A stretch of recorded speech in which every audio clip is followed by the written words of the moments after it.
Ay mga mahal, update lang. It's 8 p.m. Tapos simula kaninang 4, tulog si Moshi. So nakita niyo naman yung previous kong post, diba? Cesarean si Moshi and na-dextrose siya and nagpapahinga siya ngayon sa bahay. Simula nung 4 p.m.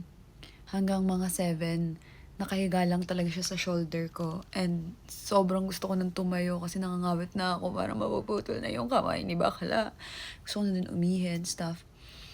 So, na-figure out ko kung paano ko siya mapapabitaw sa akin.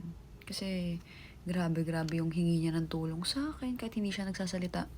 Kanina sa doktor, grabe talaga yung tingin niya, yung pagpunta niya sa akin, pag kumahog niyang pumunta sa akin, kahit na okay lang siyang injekan, okay lang siyang hawakan ng doktor, basta nandyan ako.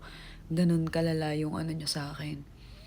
So, ngayon, paano ko na-figure out na umalis ako na hindi siya magkukumahog kasi alam ko habulin niya ako. So, eto guys. Ito.